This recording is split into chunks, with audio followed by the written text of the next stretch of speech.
আসসালামু আলাইকুম। সুপ্রিয় শিক্ষার্থীরা, তোমরা সবাই কেমন আছো? আশা করি সবাই অনেক অনেক ভালো আছো। নতুন শিক্ষাবর্ষের পাঠ্যপুস্তকের সর্বশেষ আপডেট নিয়ে অসাধারণ একটি বার্তা প্রকাশ করেছে দৈনিক শিক্ষা .com। ষষ্ঠ থেকে অষ্টম শ্রেণীর পাঠ্য বই মুদ্রণের টেন্ডার বাতিল।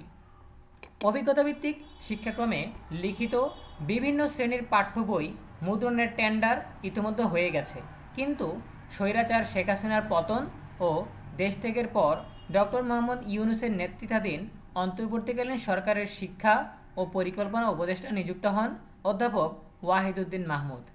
যোগদান করার পরপরই তিনি বলেন, সেই শিক্ষাক্রম বাস্তবায়নযোগ্য নয়, কাজেই স্বল্প সময়ের মধ্যে সেই শিক্ষাক্রমের উপর লিখিত বই প্রয়োজনীয় সংশোধন, পরিবর্তন ও পরিমার্জন করে আসন্ন ২০২৫ শিক্ষাবর্ষে শিক্ষার্থীদের দেওয়া হবে। তারপর দেশের শিক্ষা বিষয়ক একমাত্র জাতীয় প্রিন্ট পত্রিকা দৈনিক আমাদের বার্তায় বাতিল কারিকুলামে শিক্ষার্থীরা আরও এক বছর ভুগবেন কেন শিরোনামে সংবাদ প্রকাশ করা হয়। ওই সংবাদটি অতি দ্রুতই শিক্ষা উপদেষ্টার নজরে আসে। এ প্রসঙ্গে তিনি নিজস্ব পরিমণ্ডলে বলেন, প্রয়োজনে টেন্ডার বাতিল করা হবে, তবুও শিক্ষার্থীদের ভোগানো যাবে না। অর্থাৎ ২০১২ থেকে ২০২২-এর কারিকুলাম অনুযায়ী বই লিখিত হবে এবং নির্ধারিত সময়ের মধ্যেই শিক্ষার্থীদের হাতে বই পৌঁছে দেওয়া হবে। তারই আলোকে পাঠ্যপুস্তক বোর্ড থেকে শিক্ষা মন্ত্রণালয়ে প্রস্তাব পাঠানো হয়। নাম প্রকাশে অনিচ্ছুক একাধিক সূত্র দৈনিক আমাদের বার্তাকে জানায়, টেন্ডার বাতিল ও পুনরায় দরপত্র আহ্বানের যৌক্তিকতা নিয়ে আলোচনা হয়েছে কয়েকদিন।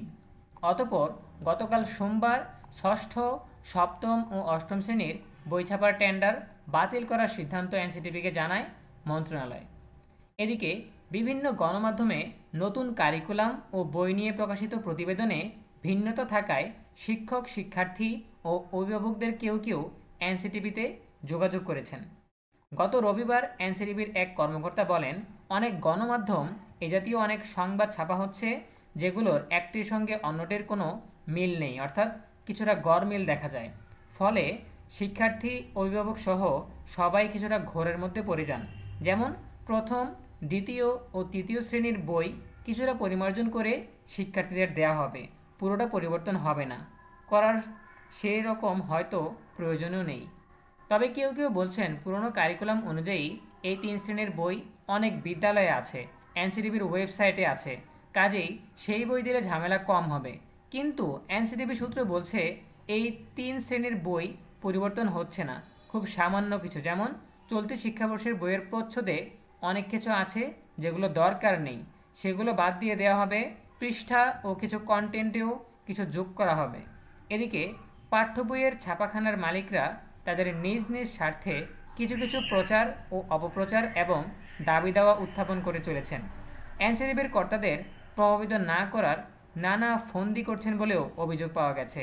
একটা গ্রুপ চাচ্ছিলেন কোনোভাবেই যেন টেন্ডার বাতিল না হয়, তবে সব উদ্যোগ বৃথা গেল, টেন্ডার বাতিলের পথেই এগোলো সরকার।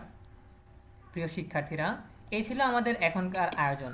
আমরা এখনকার আয়োজন থেকে যেটা জানতে পারলাম সেটা হচ্ছে, আগের শিক্ষাক্রমের বা নতুন শিক্ষাক্রমের যেই বইগুলো রয়েছে চলতি শিক্ষাক্রমের, সেই বইগুলোই ছাপানোর জন্য টেন্ডার হয়ে গিয়েছিল। কিন্তু যেহেতু পাঠ্য বই পরিবর্তন করা হবে, পরিমার্জন করা হবে, আগের শিক্ষাক্রমের আলোকে ছাপানো হবে, সেই জন্য টেন্ডার বাতিল করে দেওয়া হয়েছে। টেন্ডার যাতে বাতিল না হয় সেই কারণে বিভিন্ন চক্র বিভিন্ন ষড়যন্ত্র করেছে, কিন্তু শেষ পর্যন্ত সরকার সেই টেন্ডারগুলো বাতিল করে দিয়েছে। এখন নতুন করে টেন্ডার হবে, নতুন করে বইয়ের পাণ্ডুলিপি প্রদান করা হবে, সেই বই ছাপানো হবে, শিক্ষার্থীরা পাবে সংযোজিত, পরিমার্জিত, একদম নতুন সংস্কারের পাঠ্য বই। এ বিষয়ে তোমাদের ব্যক্তিগত মতামত জানাতে পারো কমেন্টে। দেখা হবে পরবর্তী আপডেট নিয়ে নতুন কোনো ভিডিওতে। সেই পর্যন্ত তোমরা সবাই ভালো থাকো, সুস্থ থাকো, নিরাপদে থাকো এবং সবসময় ইএনএবির সাথেই থাকো। তোমাদের সকলের জন্য রইল অনেক অনেক শুভকামনা। ধন্যবাদ সবাইকে।